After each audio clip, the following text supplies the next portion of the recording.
Se informa de que esta clase realizada a través de medios electrónicos será grabada con el fin único y exclusivo de prestar un servicio para un mejor aprovechamiento del alumno, utilización interna de la academia con los alumnos.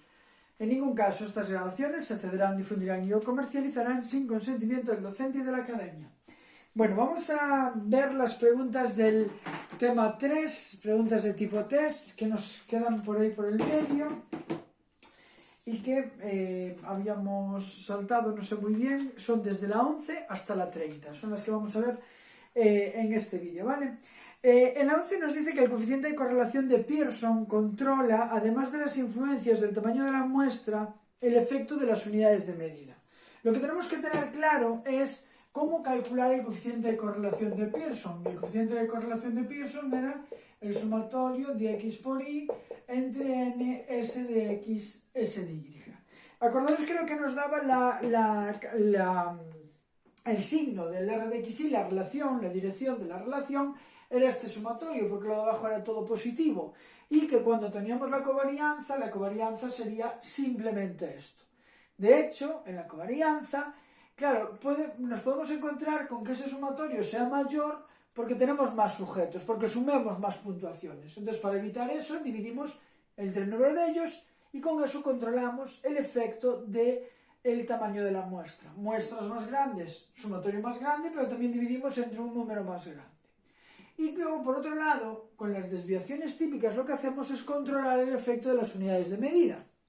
Porque no es lo mismo que la variable esté en metros que esté en kilómetros. En metros voy a tener valores mucho más altos, entonces este sumatorio me daría mucho más alto. Pero como también voy a tener desviaciones típicas más altas, va a haber más variabilidad, al final acabarían compensándose, ¿vale? Por lo tanto, dividimos entre n, eliminamos el efecto del tamaño de la muestra, dividimos entre las desviaciones típicas y eliminamos el efecto de las unidades de medida. Bien, en la pregunta 12 dice, si la covarianza tiene un valor igual a 0, es decir, la covarianza, acordaros que era esto, ¿vale? Si eso vale 0, es porque el sumatorio es 0, ¿vale? Porque n va a ser un número entero, es el número de sujetos.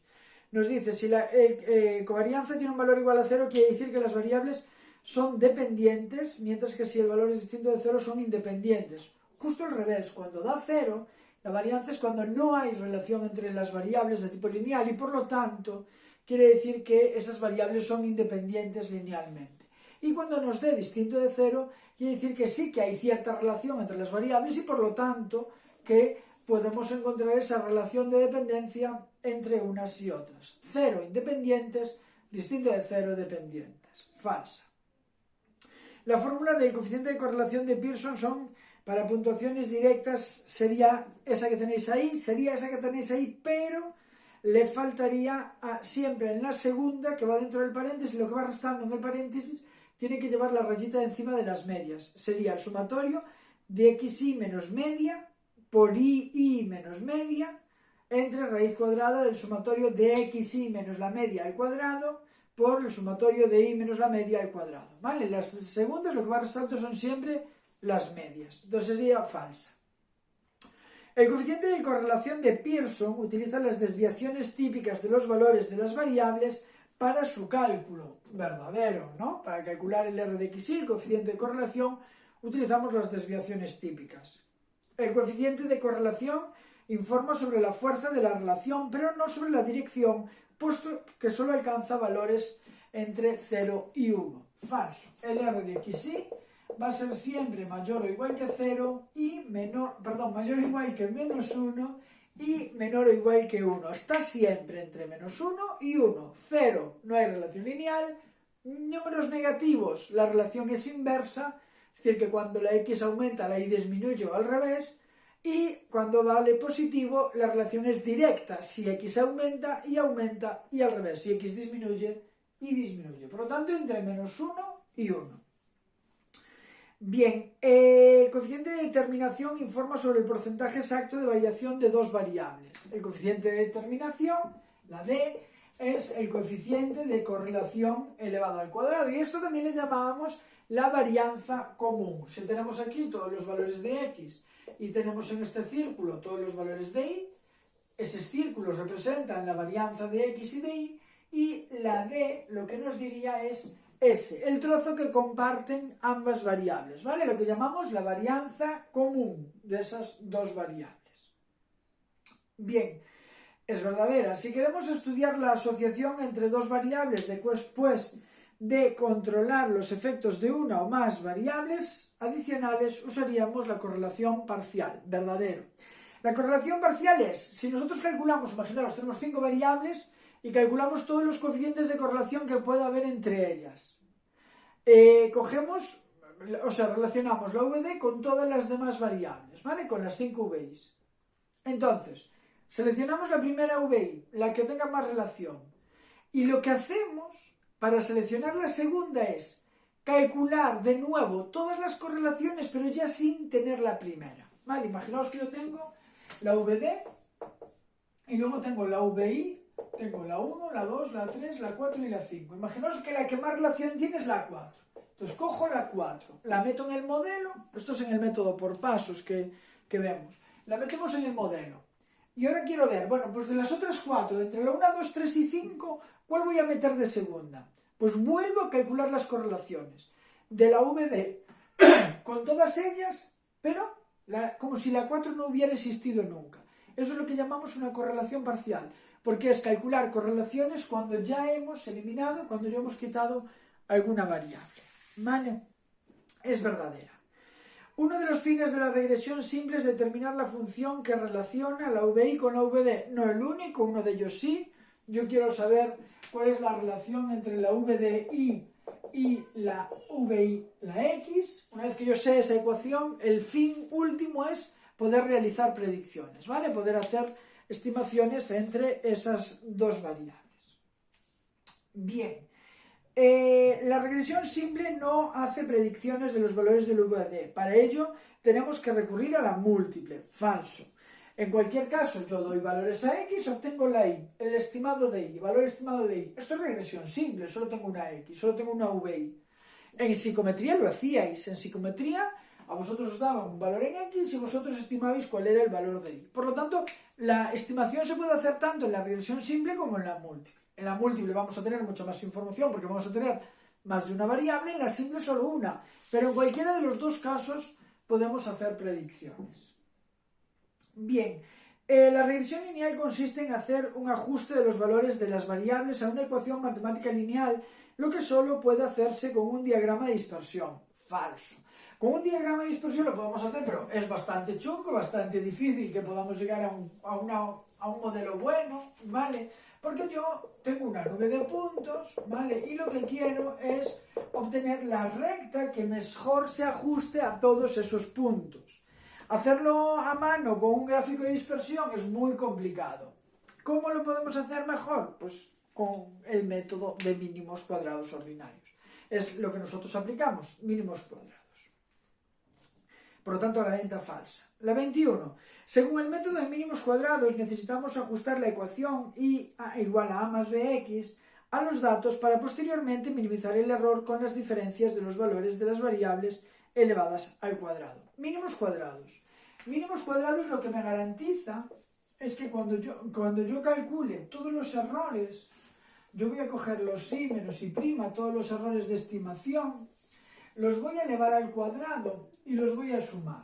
El método de mínimos cuadrados lo que me permite es que ese sumatorio va a ser mínimo, el más bajo posible. No hay ninguna otra A ni ninguna otra B que pueda hacer que ese sumatorio sea más pequeño, ¿vale? Por lo tanto, nosotros vamos a calcular A y B por el método de mínimos cuadrados. Vamos a minimizar los errores y con ello llegará a A y a B, no al revés. Ahí os dice, primero tenemos A y B y luego ajustamos.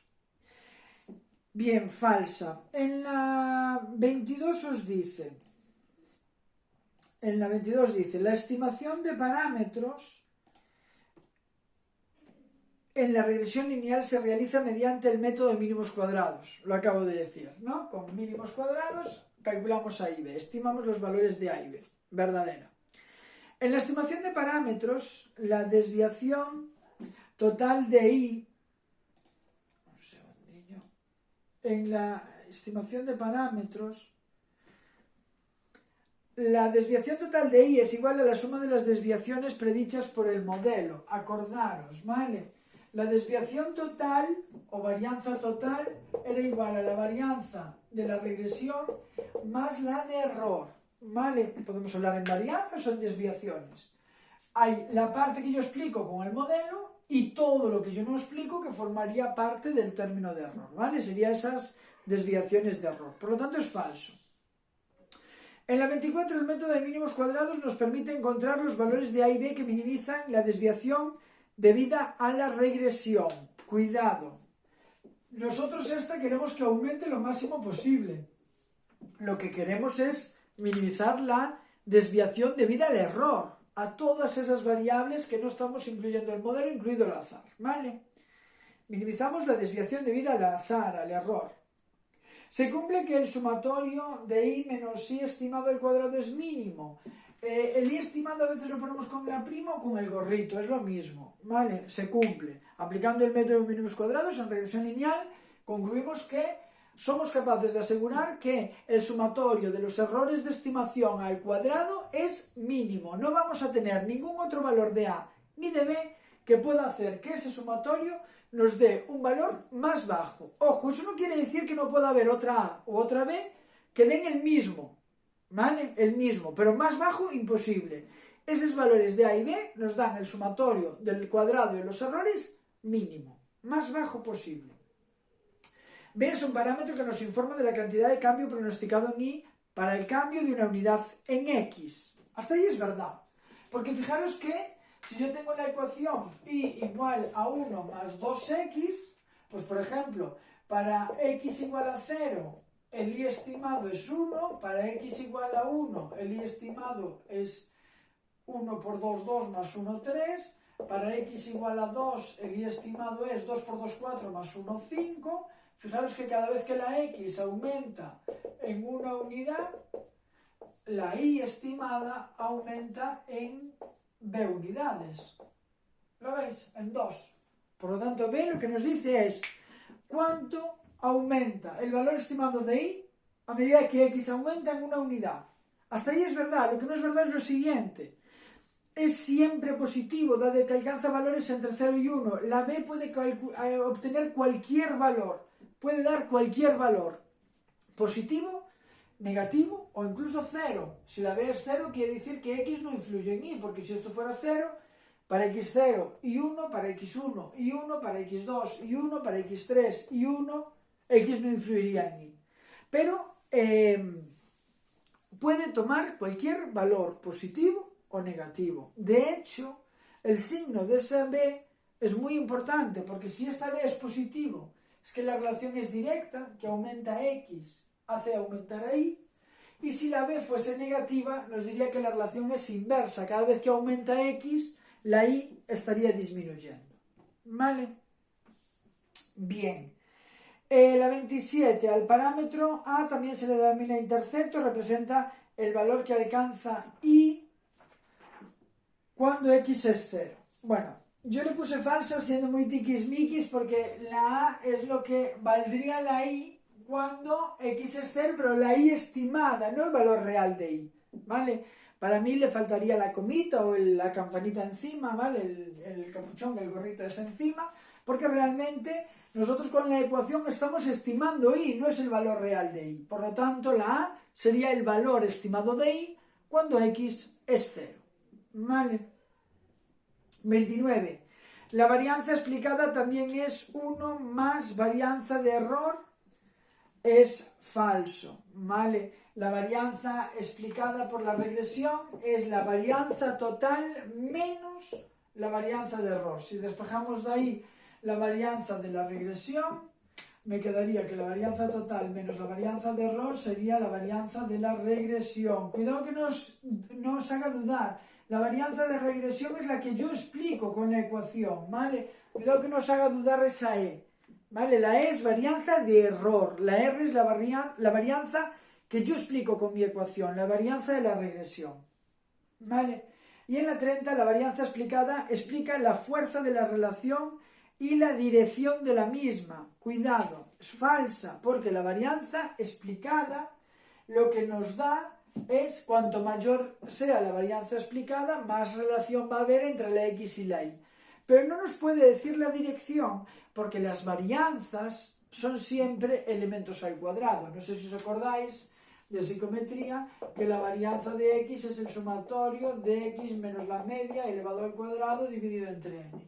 Por lo tanto, estamos elevando al cuadrado, las varianzas nos van a dar siempre valores positivos. Por lo tanto, no me indica la dirección, sí que me indica la fuerza, la intensidad. Cuanto más sea la varianza explicada por la regresión, quiere decir que hay más varianza común entre las dos variables, por lo tanto hay más relación entre ellas, pero no la dirección, ¿vale? Nunca la dirección. Bueno, pues hasta aquí las siguientes preguntas de la 31 en adelante, sí que ya las tenéis en el siguiente vídeo. Nada más, un saludo, chao.